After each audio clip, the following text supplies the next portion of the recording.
अभी पांचवा अद्भुत काम क्या है कर हम देखेंगे। पांचवा अद्भुत काम है, हम देखते हैं छठवां अध्याय में प्रभु यीशु मसीह अपने पांचवा अद्भुत कार्य को करता है। यूहन्ना का सुसमाचार छठवां अध्याय में 15 से 21वां वचन तक पढ़ते हैं।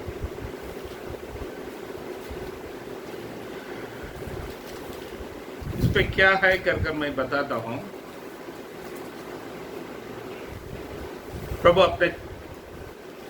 प्रभु यीशु मसीह को जब उन्होंने 5 जौ का रोटी और 2 मछली को रखकर कम से कम 15,000 लोगों को खाना किया है, 12 टोकरी बचत निकाला गया है, तब उधर रहने वाला सब लोग मिलकर यीशु मसीह को राजा बनाने के लिए, उसको पकड़कर लेके जाने के लिए तैयार हो गया है। ये बातों को प्रभु जानकर उन लोगों के बीच में से निकल गया है और पहाड़ में ऊंचे स्थान पर चला गया है। वहां पर उनके चेले लोग क्या करता है, शाम हो गया तो वो लोग दरिया किनारा के पास गया है। वहां से कफरनहूम जाने के लिए नाव में जा रहा था। नाव में जाने के समय बहुत जबरदस्त आंधी था, तूफान था। 18 वचन में हम पढ़ता है, वो लोग लगभग 3 से 4 मील के दूर तक बहुत तकलीफ उठाकर उस नाव को चलाया था। उस नाव को चलाने वाला कौन है कर हम देखेंगे तो सब बहुत एक्सपीरियंस हैंड है, वेल एक्सपीरियंस फिशरमैन, बहुत ही अच्छी तरह से दरिया के बारे में जाना हुआ लोग, उसी दरिया में मछली पकड़ा हुआ लोग। वो लोग अपना बल से जितना हो सकता है उतना कर 3-4 मील तक वो लोग आगे चला गया है। तब यीशु मसीह दरिया के ऊपर चल के आकर वो लोग दूर से देखता है, कोई इंसान तो दरिया के ऊपर चल नहीं सकता है, तो कौन है करके ये लोग पहचान नहीं पाया है, बहुत डर गया है। जब डर गया तो प्रभु बोलता है, डरो मत, मैं ही हूं। डरो मत, मैं ही हूं करके बोलता है। तो उन लोग उनके नाव में प्रभु यीशु मसीह को ले लिया है। जैसे प्रभु ने उस नाव में बैठा तो उस नाव फटाफट रास्ता पकड़कर जहां पर जाना चाहिए वहां पर चला गया है। तो यहां पर हम क्या चीजों को हमने देखा था,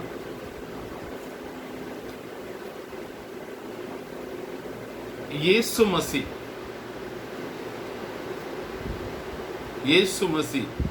नाव में बैठने के बाद तूफान रुक गया है कर बाइबल नहीं बताता। तूफान पहले जैसे आवाज चल रहा था, पहले जैसे आंधी था, सब कुछ था, मगर यीशु मसीह बैठ गया तो उसके बीच में भी नाव दनादन अपना रास्ता पकड़कर आगे चल पड़ा है। तो ये क्या बातों को हम दर्शाता करके जब छठवां अध्याय हम पढ़ने के समय देखा था, यीशु मसीह एबोव द नेचर करके बोले। हाँ, तो क्या बोल सकता है? हाँ?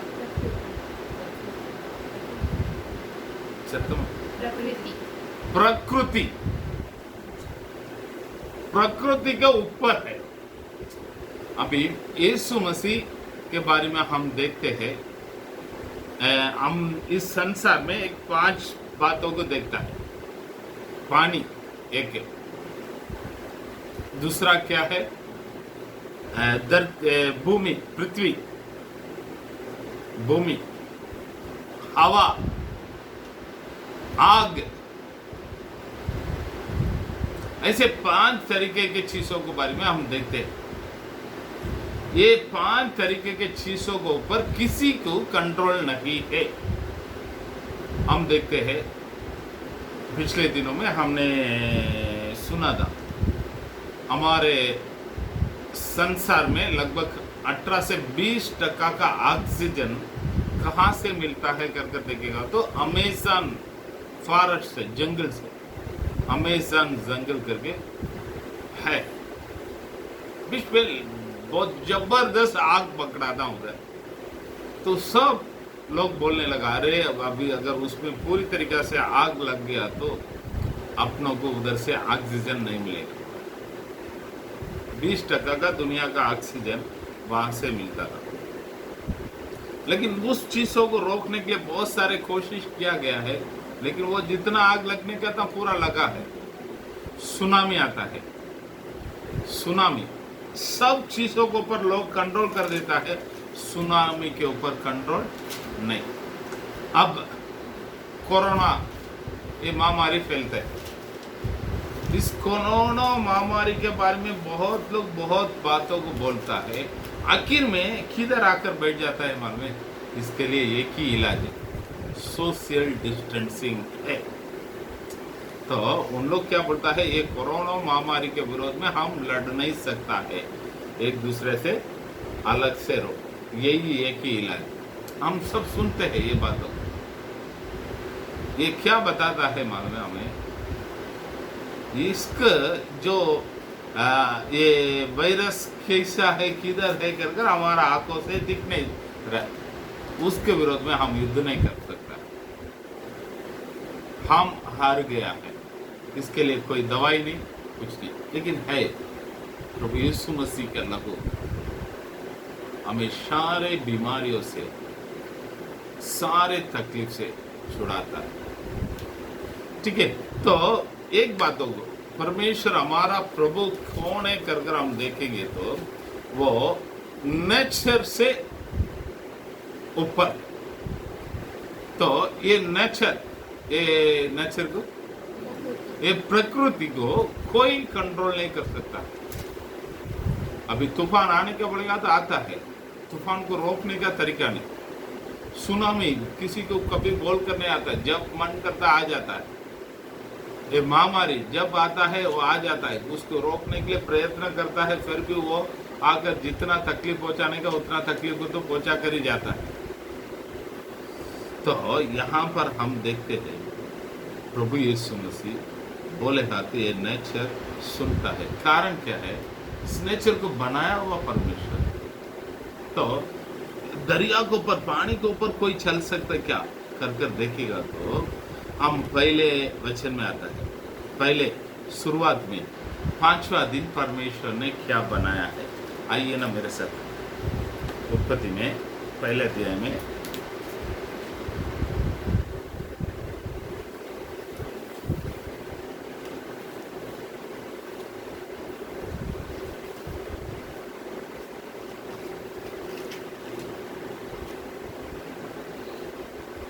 बीसवां वचन से पढ़ी।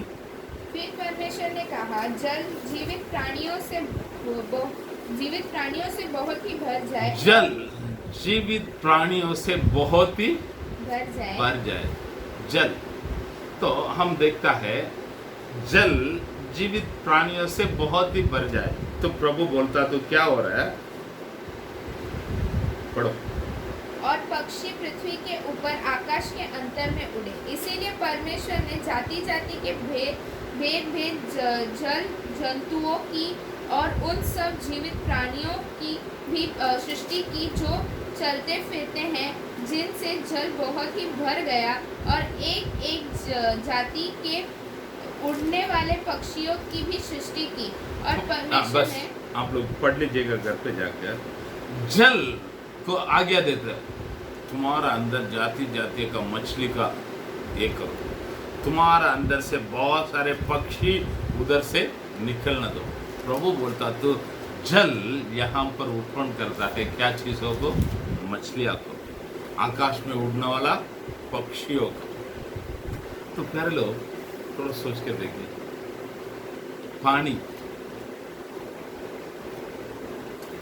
ये 5वां क्यों रखा है मालूम है? यूहन्ना लिखने के समय उसके पहले 5वां दिन कुछ घटना हुआ है। जल को देखकर प्रभु बोलता है, जल बहुत मछली उत्पन्न होने दो, आकाश में उड़ने वाला पक्षी तुम्हारे बीच में से निकल कर आने दो करके आज्ञा देता। तो जल ने प्रभु का बात को सुनकर जैसे बोला है वैसे किया है।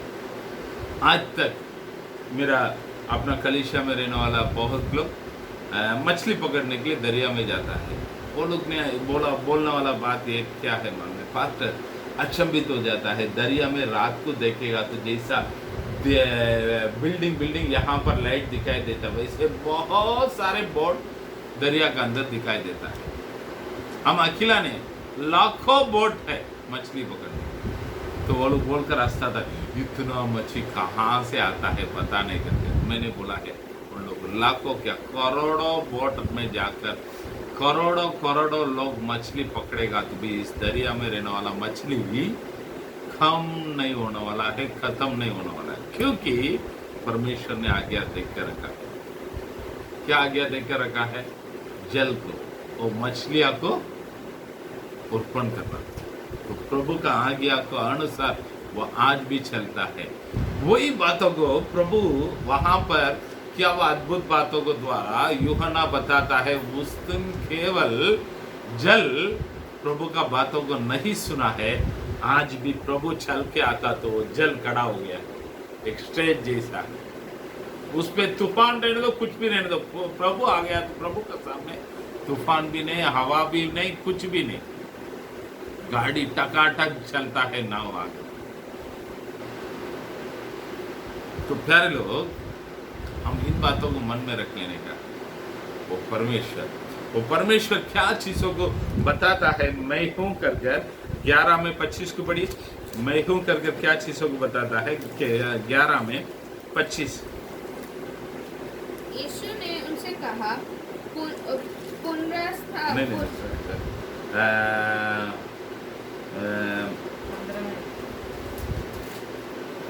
11 में नहीं 15 में 15।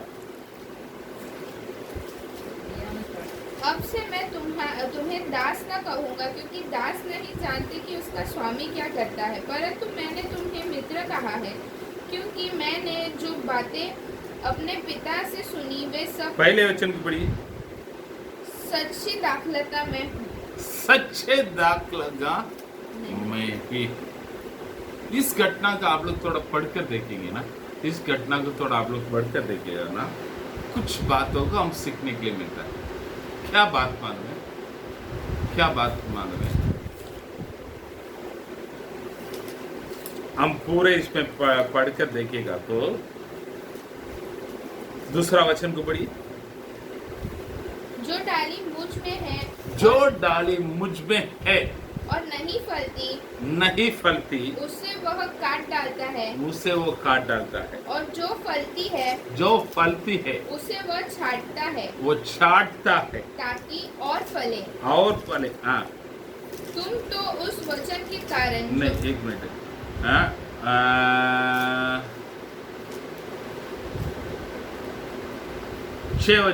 छठवा वचन पढ़ी। यदि कोई मुझसे बना ना रहे तो वह डाली के समान, ये डाली के समान फेंक दिया जाएगा, काटा हुआ डाली के समान फेंक दिया जाएगा और सूख जाता है। और लोग उन्हें बटोर कर आग में झोंक देते हैं। तो कर लो, हम प्रकाशित वाक्य में पढ़ता है, नहीं तो इब्रानी की पुस्तक में इस बारे में बराबर। इब्रानी की पुस्तक लिखने वाला प्रभु का दास उसके 9वां अध्याय में क्या बताता है? आइए इब्रानियों में उसके 9वां अध्याय में 27वां वचन। और जैसे मनुष्यों के लिए एक बार मरना और उसके बाद न्याय का होना नियुक्त है। ठीक है, तो एक डाली काट दिया हुआ डाली को बाहर डाल देता है, जैसे आग में डाल देता है वैसे नरक में डाल देता है, जो प्रभु में नहीं उनके।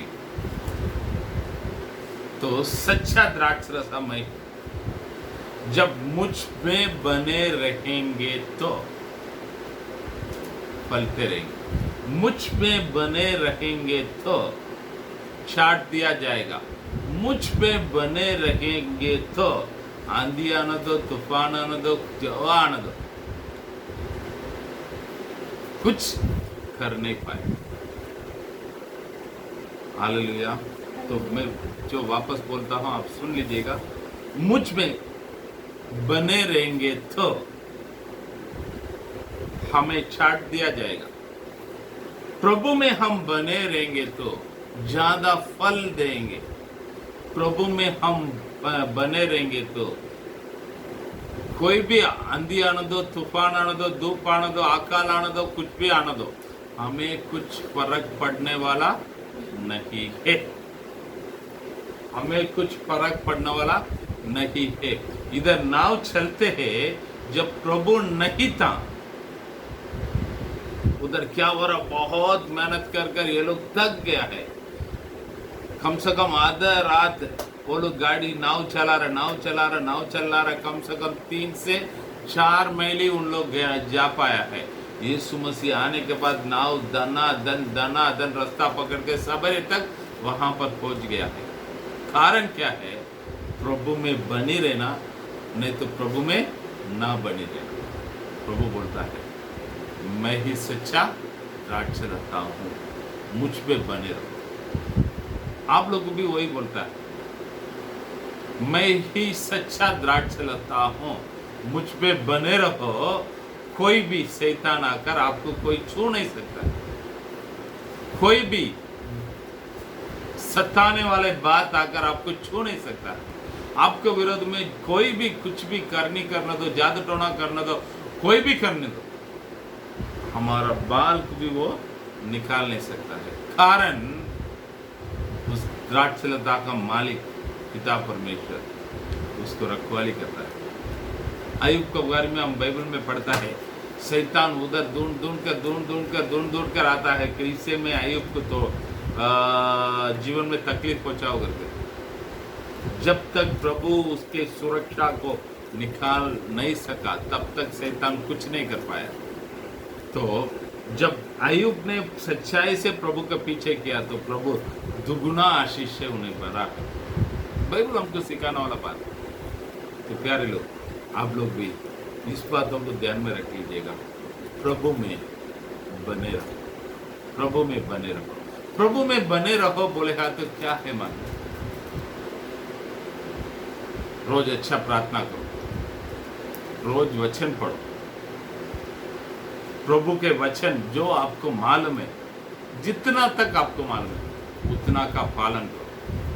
भले दुनिया में क्या भी होने दो, दुनिया के ऊपर नजर मत दो। प्रभु के वचनों में आप आंख बंद करके चलते रहो। प्रेरित के साथ अच्छा संगति में रहो। कलीसिया में, एक कलीसिया में आप लोग भाग ले, वहां पर उन लोगों के साथ मिलकर प्रभु का सेवक है। जहां जहां आप कर सकता है करो। आपका आसपास में आप एक प्रभु का नमूना है। इस बातों को ध्यान में रखकर प्रभु के स्वभाव को प्रकट करो, प्रभु के प्यार को दिखाओ, प्रभु का दया आपके जीवन में रहना। आप काम करने की जगह पर, आप रहने की जगह पर, आप लोग का आना जाना रास्ता पर, आप एक प्रभु का नमूना के रूप पर आप रहकर कार्य करेगा ना, प्रभु आपका आशीष करेगा। छठवां अद्भुत बात क्या है अगर हम देखेंगे तो छठवां अद्भुत बात 9वां अध्याय में हम देखते हैं। 9वां अध्याय में देखते हैं। आइए 9वां अध्याय में पूरा उसके बारे में पढ़ता है। पहले वचन से लेकर 41वां वचन तक उसके बारे में बोला गया है। क्या है? एक व्यक्ति, जब जवान व्यक्ति है, बड़ा हो गया है, लगभग 30 से 40 साल के बीच पे है, अंधा है।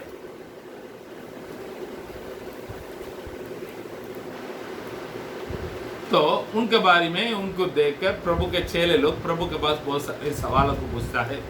क्या सवालों को पूछता है? प्रभु, ये अंधे होकर जन्म हुआ है,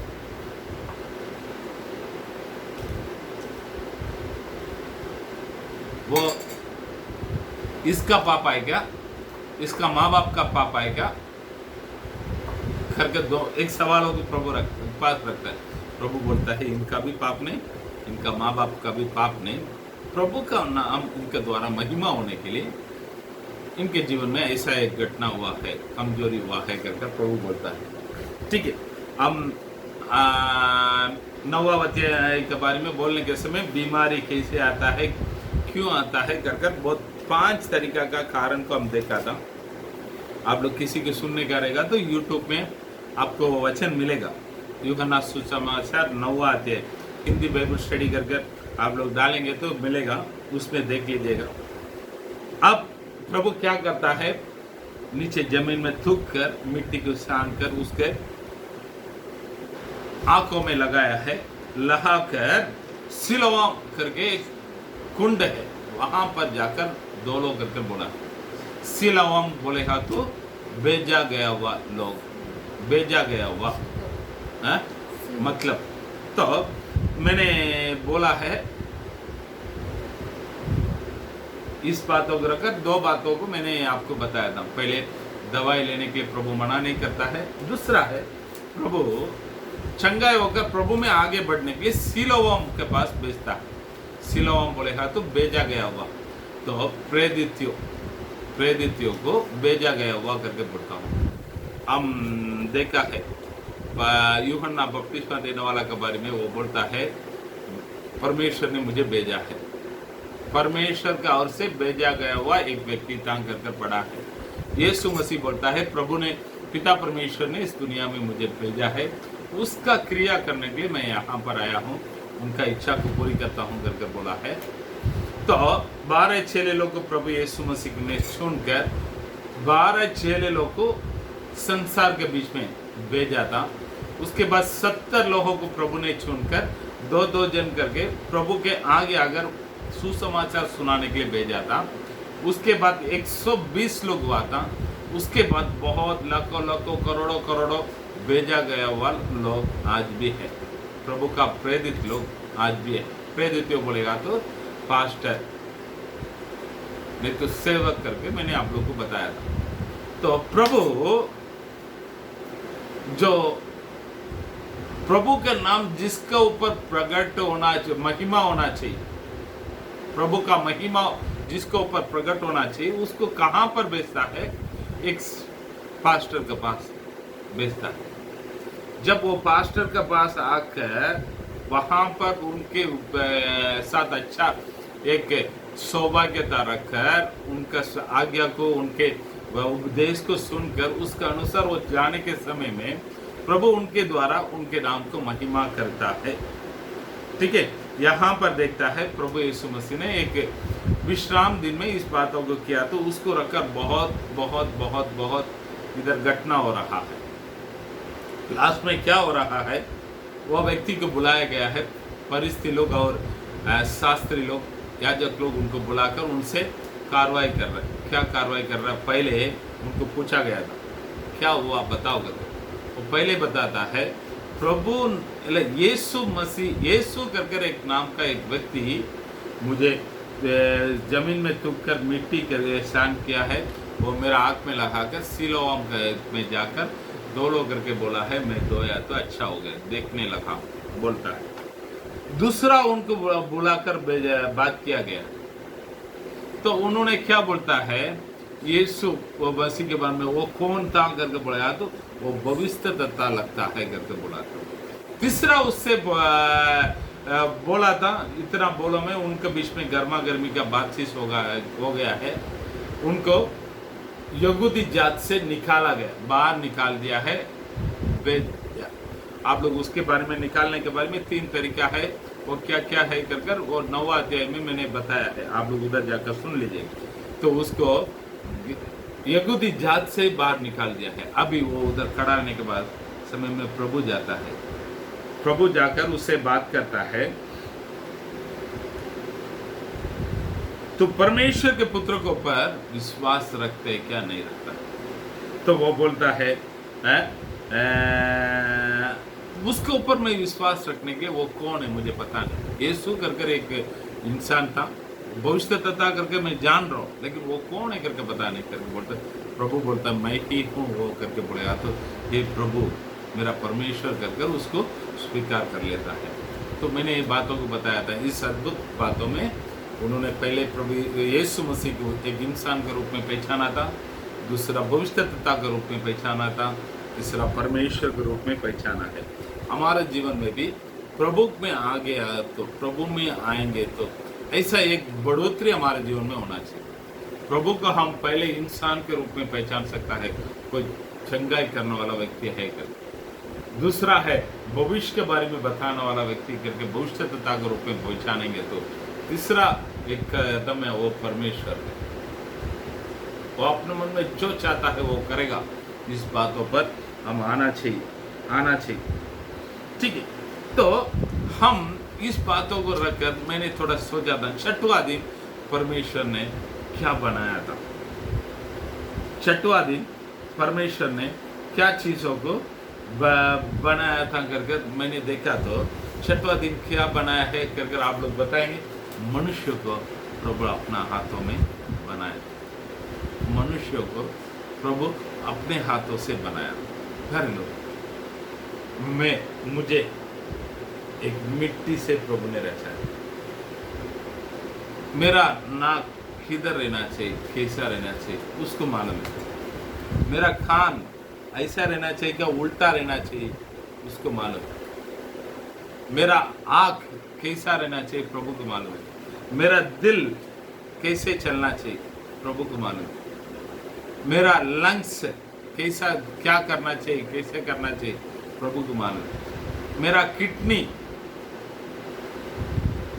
किडनी के बारे में बोलता है 200 के ऊपर फिल्टर हमारा एक छोटा सा किडनी के अंदर है करके बोलता है।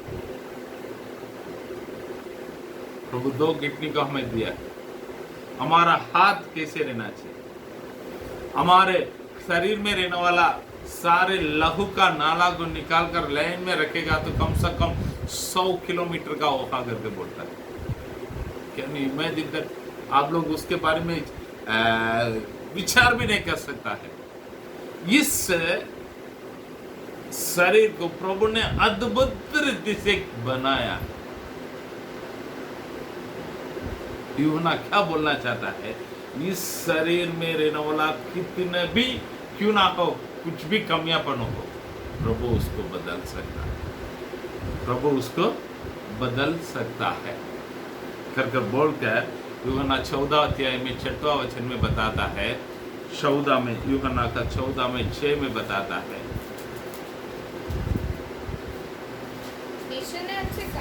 यीशु ने उनसे कहा मार्ग और सत्य और जीवन मैं ही हूँ। मार्ग और सत्य और जीवन मैं ही हूँ।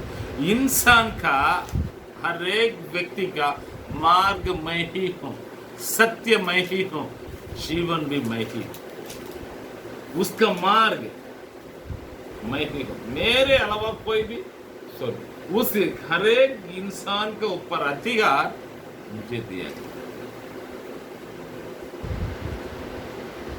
यूहन्ना में हम पढ़ते हैं, आइए शायद 6वां अध्याय में रहेगा।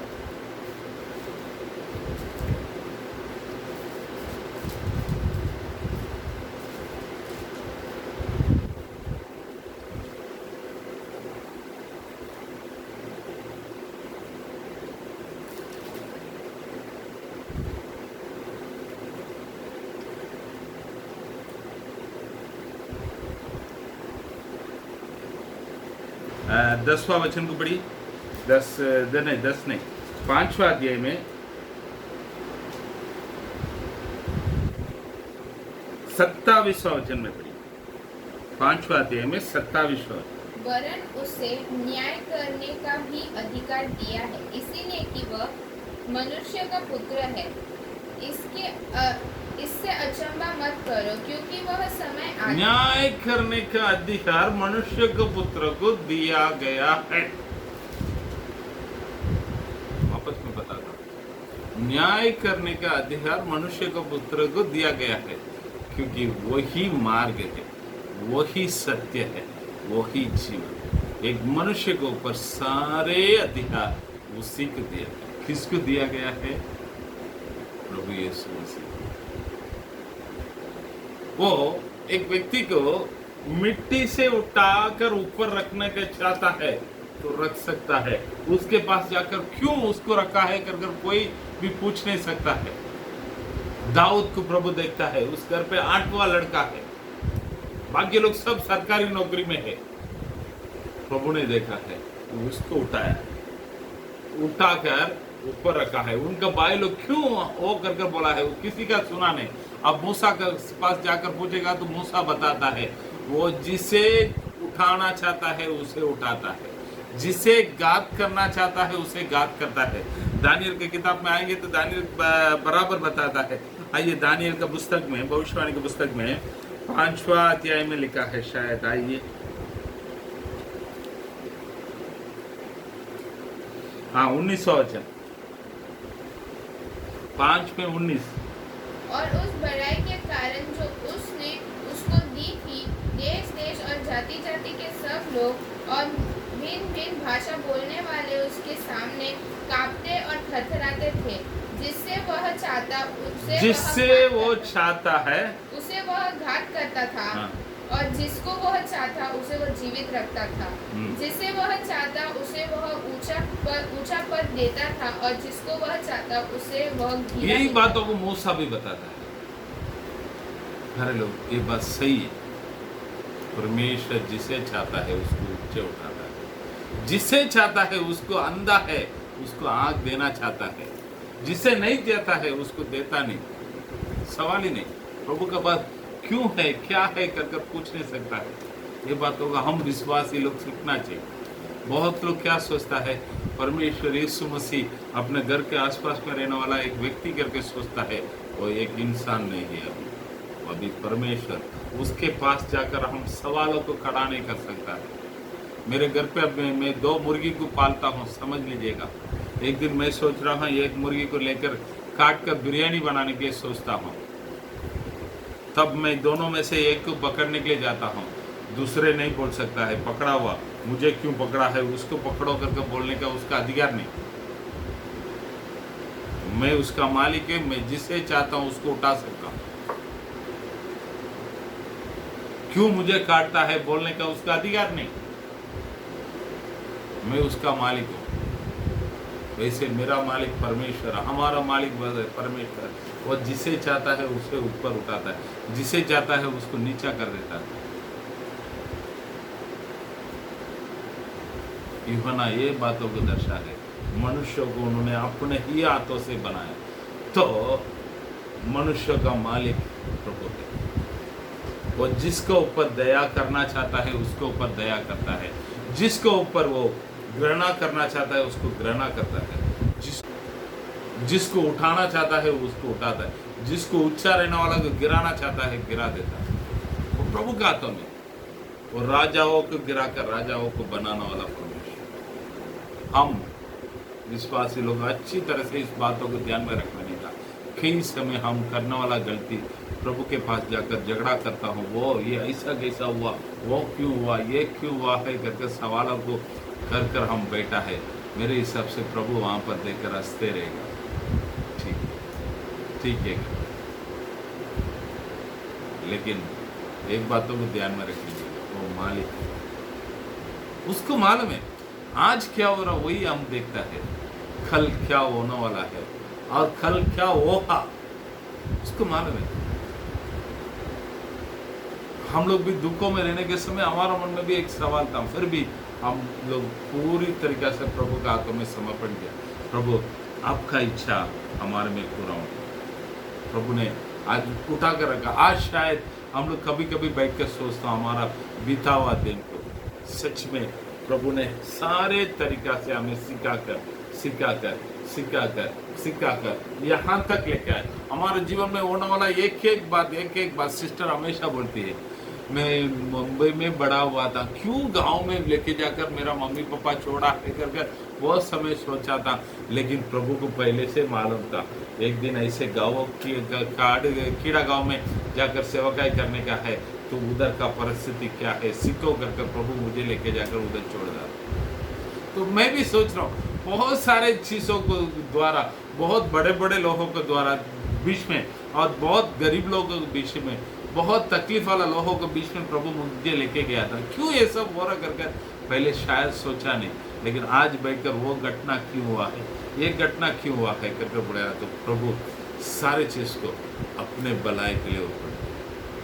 तो मैं ये बातों को विश्वास करता हूँ, मेरे जीवन में होने वाला सारे चीज़ मिलकर भलाई को उत्पन्न करता, सारे घटना मिलकर भलाई को उत्पन्न करता। यही प्यारे लोग, मेरे लिए आने वाला बीमारी मेरे अच्छा के लिए, मेरे लिए आने वाला दुर्दशा मेरे अच्छा के लिए, मेरे लिए आने वाला तकलीफ मेरे लिए अच्छा के लिए, मेरे लिए आने वाला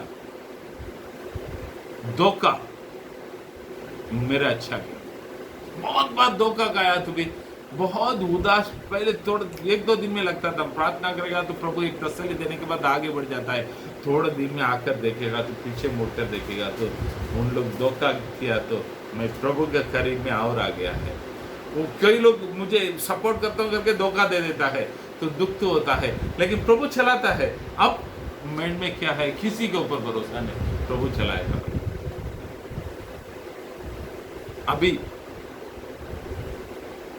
अपना लॉकडाउन चालू है, लॉकडाउन चालू है, किधर से एक पैसा नहीं आएगा, किधर से आएगा, कहाँ से आएगा करके सोचते रहता हूँ। सोच कर पहले थोड़ा टेंशन आया था, प्रार्थना किया तो प्रभु ने बोला मैं तुझे चलाऊंगा। सही में बोल, बहुत ही अच्छी तरह से चला रहा है। हमारा कोई भी सेवक भूखा नहीं, हम लोग भूखा नहीं, हमारा विश्वासी लोग कोई भी भूखा नहीं। कुछ लोग फोन करके पास्टर नहीं करके बोला है, सबको कलीसिया के द्वारा जो मदद करने का किया गया। आप लोग मांगते तो हमारा बच्चे लोग से पूछ लीजिएगा, सुनील नहीं तो लव को उसको फोन करके पूछिए। मेरे हिसाब से आने वाला दिनों में वो लोग एक अच्छी तरह से एक न्यूज़ लेटर बनाकर आप लोग को देने वाला है। इन दिनों में हम किसको किसको मदद किया है कर। प्यारे लोग, हम किसी के घर पे जाकर मांगा नहीं। आज प्यारे एक लड़का, हमारा बच्चा ने फोन किया है, पास्टर अकाउंट नंबर भेज दीजिएगा। मैं सोचा भी नहीं उस घर से कुछ आएगा करके। तो प्रभु चला रहा, प्रभु चला रहा, प्रभु चला रहा। मैं भरोसा करता हूँ आगे भी हमें प्रभु चलाएगा। ये किसी इतना भी चीज़ों का घटी ना हो, क्योंकि भजन संहिता 34 में 10वां वचन बताता है, जवान सिंहों का बच्चा भी गट्टी होकर भूखे रह जाता है, लेकिन यहोवा का खोजने वाला का किसी बलि वस्तु का कमी ना होगा। Hallelujah, hallelujah. मैं यहोवा का खोजने वाला हूँ, हमें किसी बलि वस्तु का कमियापन ना हो। हालेलुया। जिन्होंने उनका दृष्टि किया, उनका मुंह शुद्धि पाया, उनका मुंह कभी काला ना हो पाया है। बाइबल बताता है, लास्ट में 7वां बातों को हम पढ़ेंगे।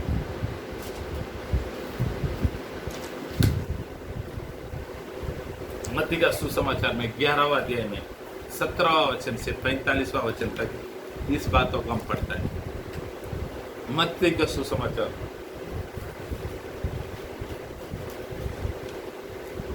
11वां अध्याय, नहीं, यूहन्ना का सुसमाचार 11वां अध्याय 17वां वचन से हम ये घटना को पढ़ता है। मरा हुआ लाजरस को जिलाया हुआ परमेश्वर, मरा हुआ लाजरस को जिलाया हुआ परमेश्वर।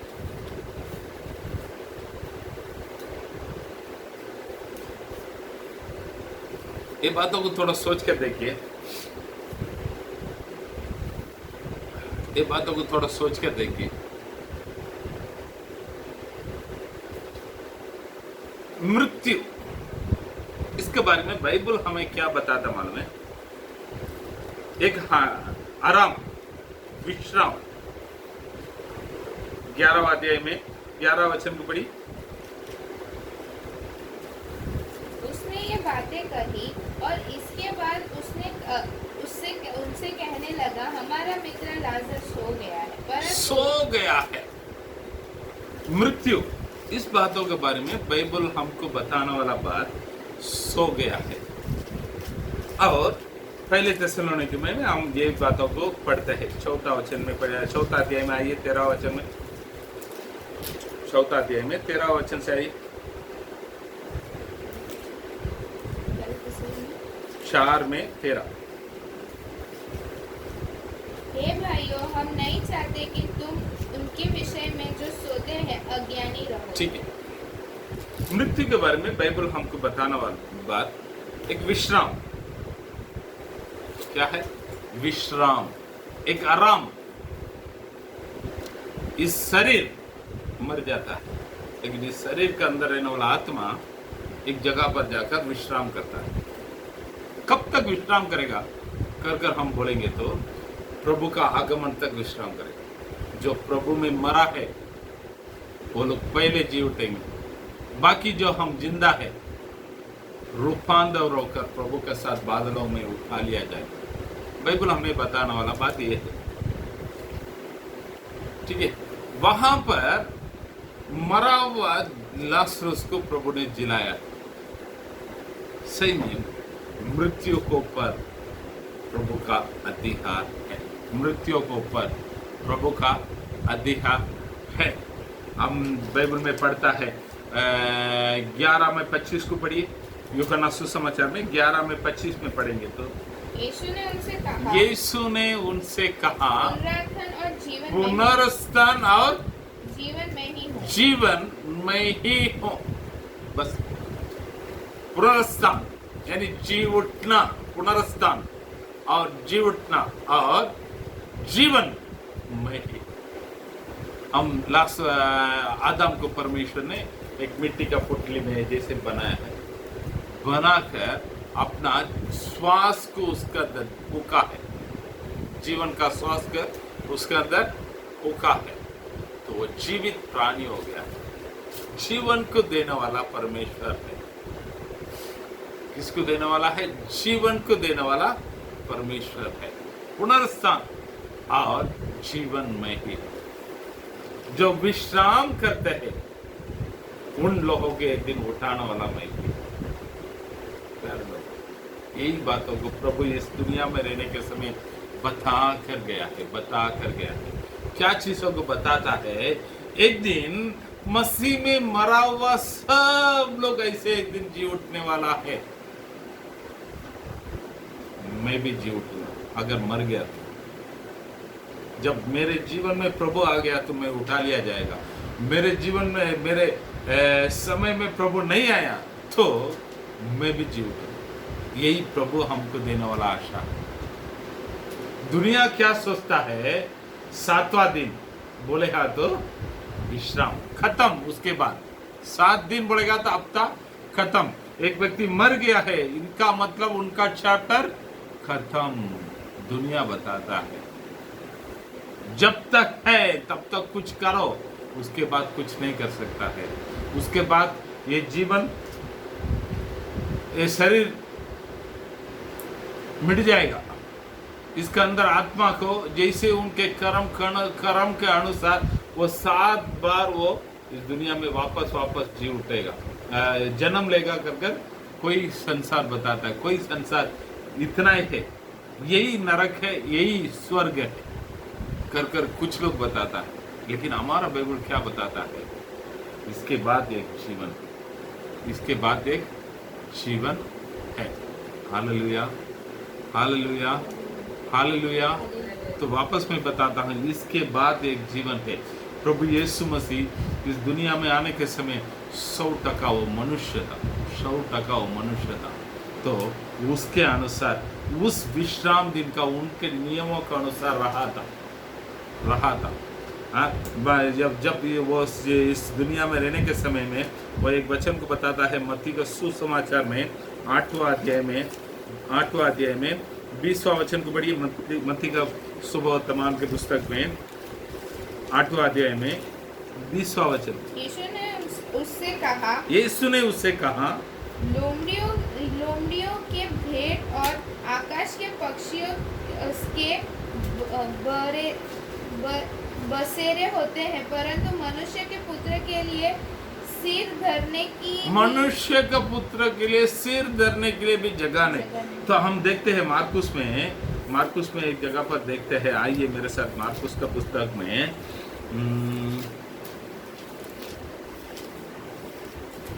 एक मिनट है। हाँ, छठवां अध्याय में आइए, छठवां अध्याय में 32 से नहीं 31 से पढ़िए। उसने उनसे कहा, तुम आप अलग किसी एकांत स्थान में चलकर थोड़ा विश्राम करो, क्योंकि बहुत लोग आते जाते थे। और ठीक है, तो प्रभु के चेले लोग प्रभु से क्या बोलता है, वापस पढ़ो 31। उसने उनसे कहा, तुम आप अलग किसी तुम आप खुद को थोड़ा अलग एक जंगल में जाकर एकांत स्थान में एकांत जगह पर चलकर थोड़ा विश्राम करो। थोड़ा विश्राम करो। तो क्या हो रहा है, प्रभु क्या बोलता है, हाँ, क्योंकि बहुत लोग आते जाते थे क्योंकि बहुत लोग आते जाते थे और उन्हें खाने का अवसर भी नहीं मिलता खाना था। खाने के लिए भी अवसर समय नहीं मिला था। हाँ, इसीलिए वे नाव पर चढ़कर इसलिए वे नाव पर चढ़कर सुनसान जगह में सुनसान जगह पर गया था। चले गए। हाँ, लेकिन क्या हो रहा है 33 में, बहुतों ने उन्हें जाते देखकर पहचान लिया और सब नगरों से इकट्ठा होकर वहां पर गया तो बहुत भीड़ जमा हो गई। तो प्रभु को खाना खाने के लिए समय नहीं, विश्राम करने के लिए समय नहीं, अलग से थोड़ा बैठने का पड़ेगा तो समय नहीं, इसलिए सब लोग लोग लोग लोग लोग उस परमेश्वरी संसारिक रीति से 7वां दिन आराम किया था। कहां पर विश्राम किया था, उस गुफा के अंदर आराम किया था। लेकिन दूसरे दिन सवेरे मैं ही पुनरुत्थान करके बोला हुआ परमेश्वर, मैं ही जीवन करके बोला हुआ परमेश्वर जीवित करवा पाया। कोई संसार उसको रोक नहीं पाया, कोई अधिकार उसको रोक नहीं पाया है, कोई धर्म उसको रोक नहीं पाया है।